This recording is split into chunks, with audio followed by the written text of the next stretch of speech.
Just make us look good. He didn't Come over here and rub kind of the rough wall. way. He said, just line up against the wall.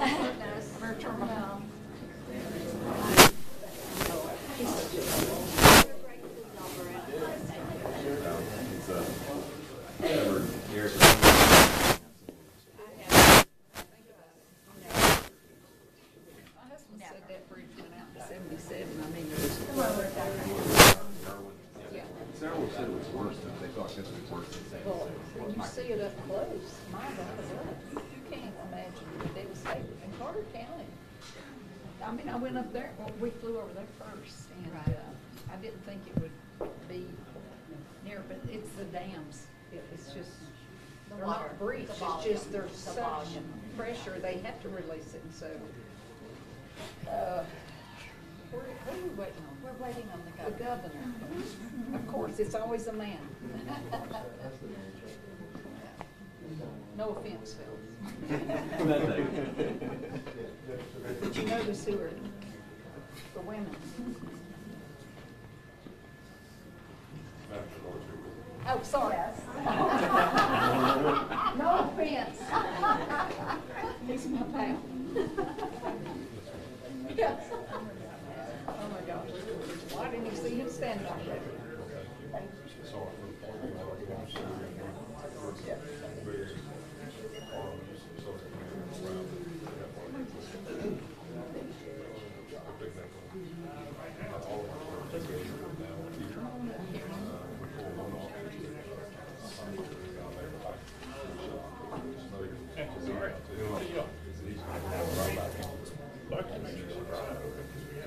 It's verbal? That's okay.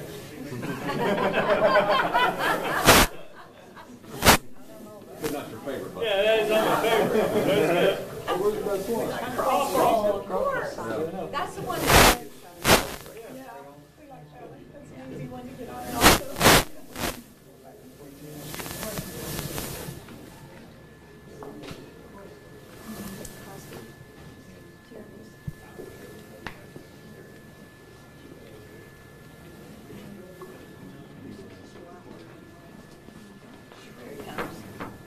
Hey, everybody. Hey. Thank you. Yeah. Let me say a few words, and then I'm going to give others an opportunity to speak. So we obviously are here to survey the damage and to see the extent of the devastation that's occurred. It's heartbreaking to see, and now we've seen it with our own eyes. There have been thousands of Tennesseans praying for the Tennesseans here in Upper East Tennessee, and there has been a great deal of effort put in making sure that help is on the way and assistance gets here. There's a lot of work that has to be done. There's a lot of assessment that still remains, but that's what we're here for, is to start that process and to take a look at it ourselves. Senator Blackburn is here joining me. Congressman Harshbarger is here, Speaker Sexton, among others, our team from TEMA and TDOT. So let's give them each an opportunity to say a few words, and then we'll come back for some questions. I just want to say a thank you to the governor and his team, and also to the National Guard, TDOT, TEMA. Everyone responded so quickly. And it was important that we get that disaster declaration done last night. We got it submitted in the late afternoon, early evening. The letter from the congressional delegation followed that immediately. By 9:30 last night, the declaration was approved. And so this sets that foundation for that state and federal partnership to begin to help people recover and to help the area recover. And we'll continue to do our part. And each of us have websites, resources, where to go are on those websites, and I encourage you all to link to those, and let's get help in here as quickly as we possibly can. Diana? Well, you know, this is the district I serve, and this is devastating to the people. These are friends and family.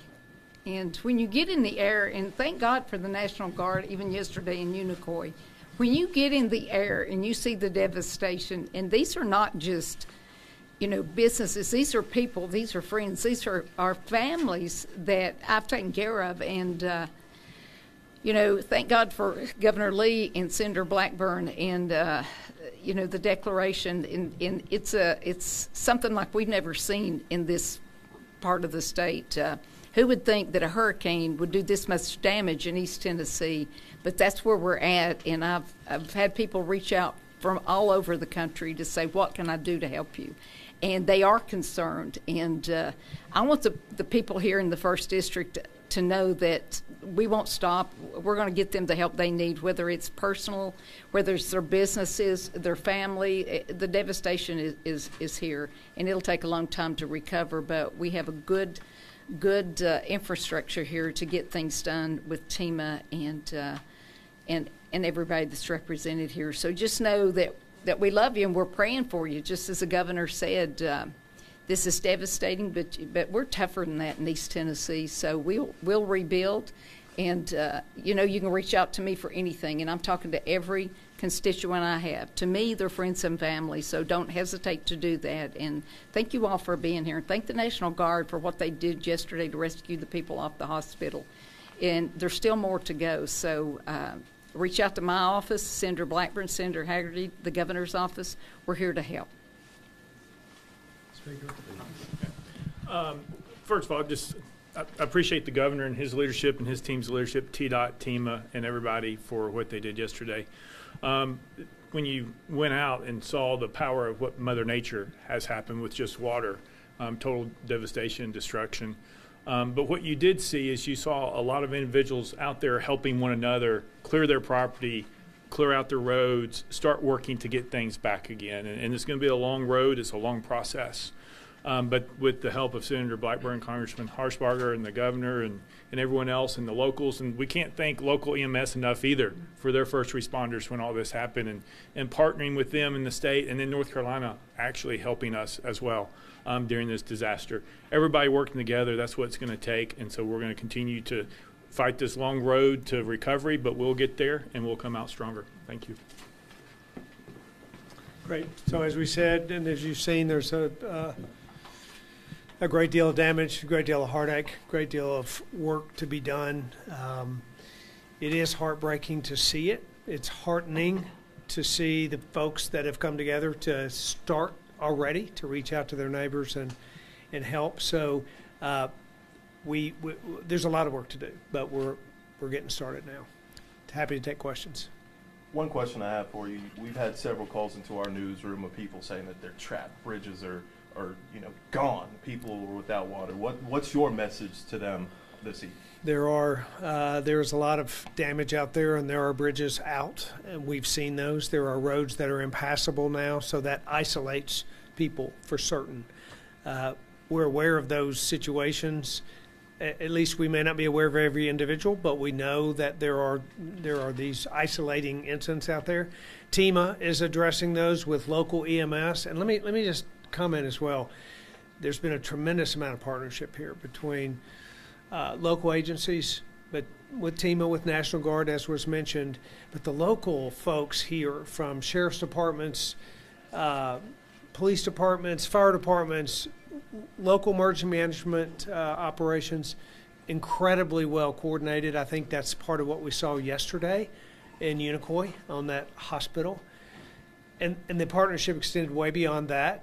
We saw Virginia State Police here, Tennessee Highway Patrol here, National Guard, all working together to make sure those people on that roof were safe. And it's a tragic moment, but a great example of how when we do work together as teams, then we get that accomplished. And those folks that are isolated and that are cut off and that don't have water and that don't have power, there's a great awareness of that, and there's a tremendous amount of effort being made to get those situations resolved as soon as possible. Can you give us a scope of the kind of resources that you're prepared to give to this area to help with not only with the rescue but the with the cleanup?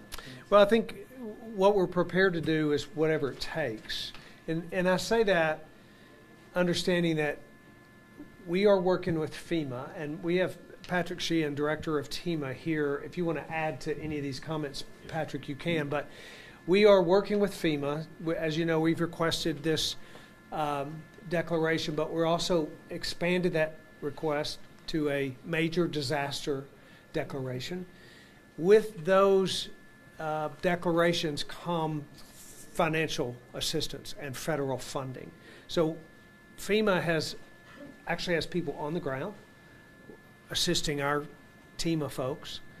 That federal funding comes. There are obviously within TDOT, there's funding available, and we will be working with the General Assembly in days and months ahead to determine additional funding that's needed. So what happens first is we have to assess and just see what needs to be done, and then we begin to put the resources toward it.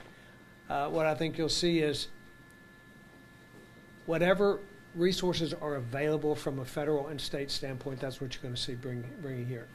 Obviously, there are a lot of personal property damages that will have to be resolved through private insurance and the like. But as far as assistance to help people find their way to find help, we're here for that.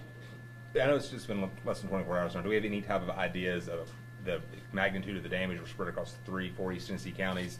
Any numbers, any type of that? Yeah, no, not at all. I mean, we're here today, and it's actually still unfolding, right? There are folks that are, yes, Yeah. you want Go ahead. to add to that? Well, there's folks that are still trying to even see the extent of the damages.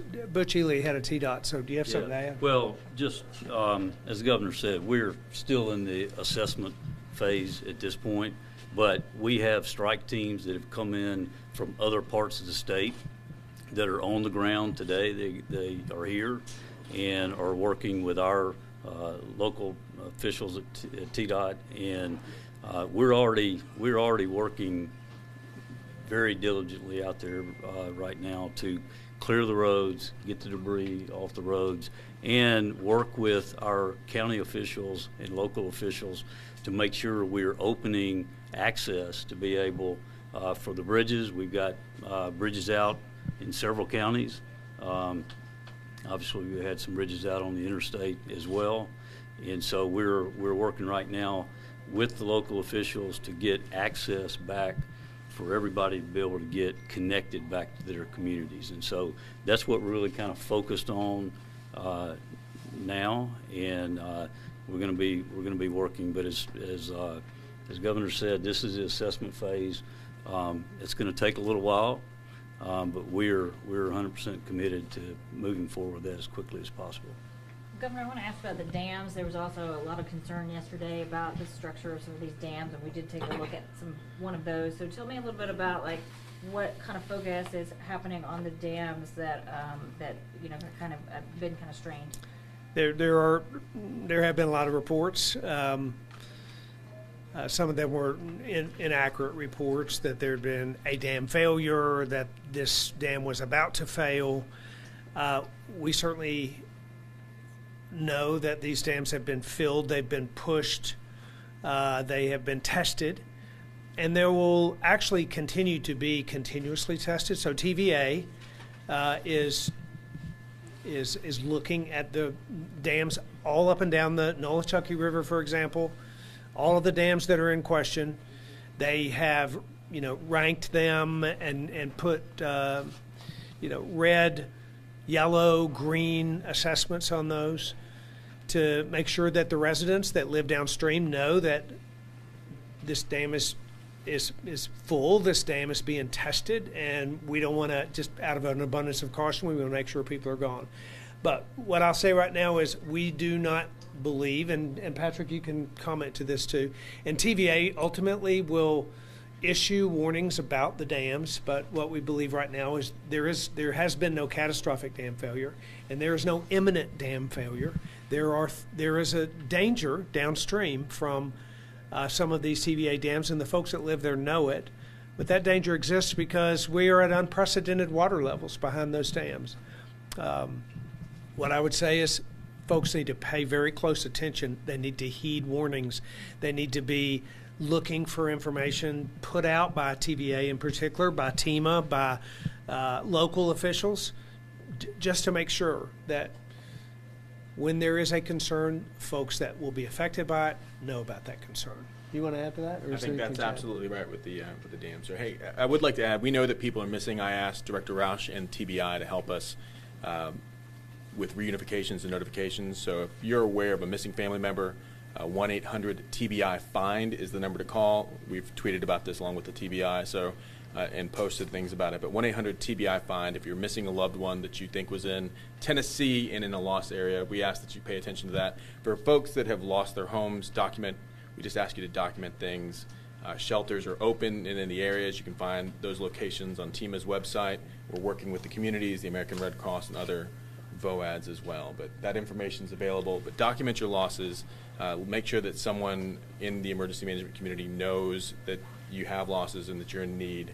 And then recovery takes a long time, especially flood recovery. The damage is devastating and pretty complete. And so we'll be working with them to find alternate routes and to rapidly restore infrastructure. Do you have any idea how many people we have missing at this point or unaccounted for? We don't. Any other questions? I do want to acknowledge Representative Rebecca Alexander is here with us as well. The local teams, and I mentioned that because local elected officials, as I said, the local emergency management groups, sheriff's office, police, fire, they've done incredible work. They've done incredible work considering the magnitude of what's happened, the speed with which the water rose in certain areas, of getting people out, of getting evacuation warnings out there, and then of rescuing where rescue was needed. So very proud of the work that was done here